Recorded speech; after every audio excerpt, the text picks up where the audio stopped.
Hello from Ukraine, it's that Lviv girl.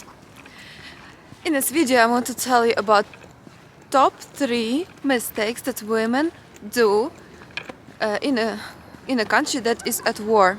I hope that you are watching this video from safe home, from safe country, but this is the reality I live in, and I think the information I will give you is very important because I will touch on the psychology of women and the fear and how you can organize your life. And women are different in different parts of the world, but at the same time they are the same. And so this is what I will dwell on in this video.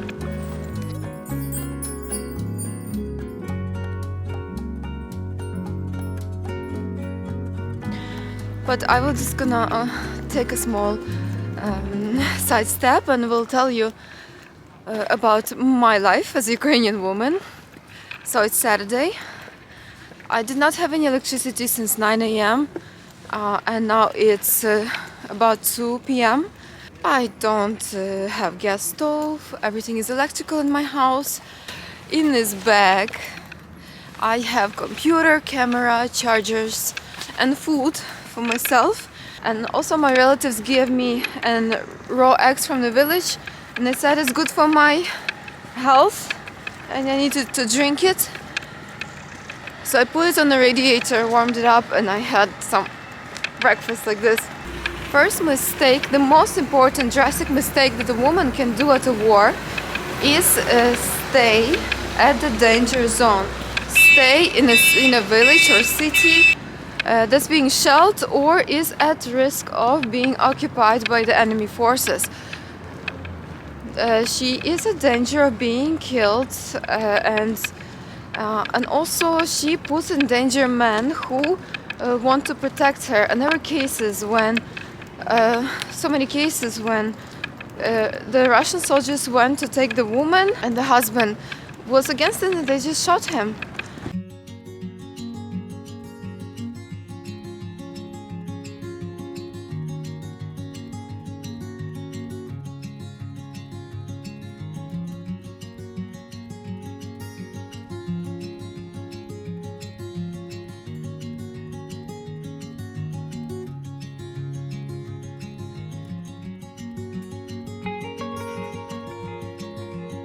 Can you tell me about your decision to move out of the area, which was at the danger of being attacked by Russians?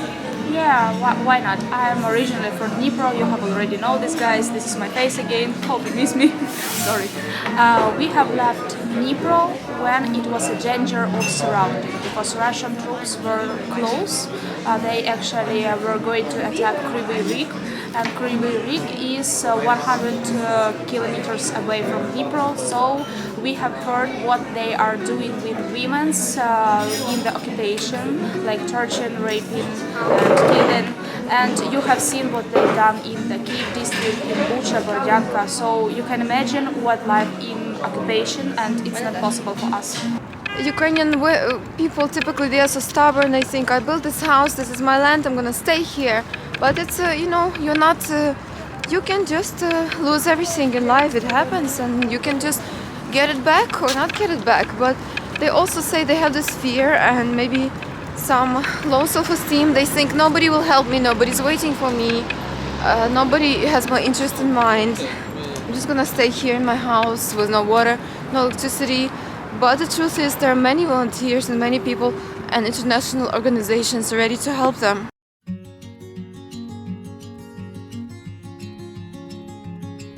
Second mistake that women make in a country at war is that they, we have a lot of messages now, a lot of news, updates about the war, and we have the good news about the recaptured territory. Also we have the bad news about cases of torture.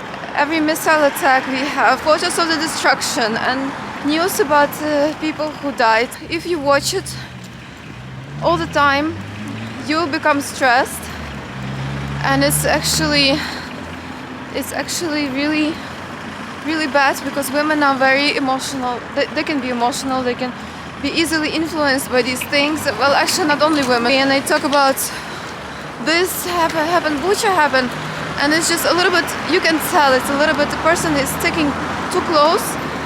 I don't know where is that golden middle is, but it's definitely a mistake to put yourself in a position where you get so much negative information that you cannot handle yourself anymore.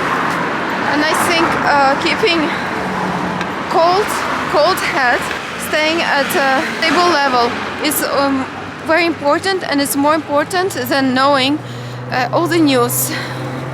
And I think we learn it by our own mistakes. It's my mistake, I do it myself. Later, I'm not reading about like the torture and everything, because I just need to survive this war, and later maybe I will read it when I'm more psychologically strong, and I can just kind of retrospectively look at it. But I understand that for volunteers and soldiers, people who have to work with these cases, it's a very stressful time. Can you tell me about social media? Do you watch information about the war, and how does it make you feel?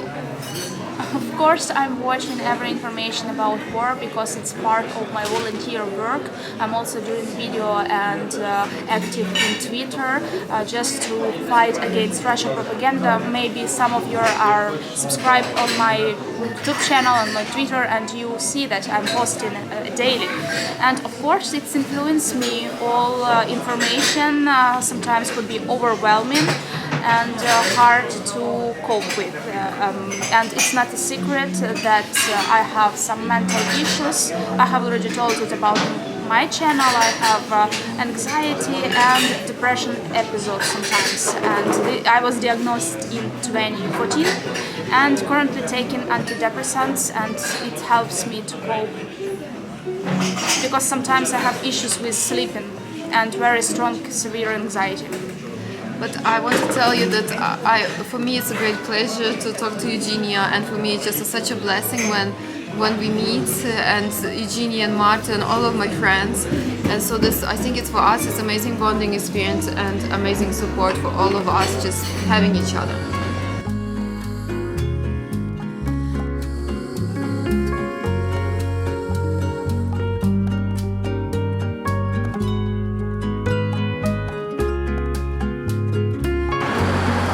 And third mistake that women can make at war, it actually tied to the second mistake, is becoming socially isolated, because in my opinion, especially Ukrainian women, we are very heavily social creatures, and this is how we relax, how we rest, is with the company of each other. I have been 35 years. This is Svetlana from Zaporizhia Oblast, and she's been here for many years. I have a question for her. Is it important for you to have friends, especially when it's hard? Yes, of course, it's very important, and I think it's important for everyone, because we need the support, we need that somebody can listen to us and listen our problems, or just be happy with us when we have very funny days or very good occasions. Thank you. Another fourth mistake that women make at war, in a country at war, is, what do you think what it is? Is that they side with enemy. They give enemy information. They could be hired by the enemy, or they randomly, take photos of position of our forces, or on the phone. They want too much information. They ask too much information that could compromise our strategic position. But it's actually related to men as much as to women. Just for women, I guess it would be just like talking more. I have that problem, and then just wanting to know and control everything. So yeah, I look forward to your comments about what I said. Do you think what I said is important? Yeah, but I think in a country at war, keeping cool head and just having faith is very important, more important than just giving into social media and all the hype that they're trying to create. Thank you for watching this video. Please like it and subscribe to the channel. And thank you for everyone who is supporting me individually.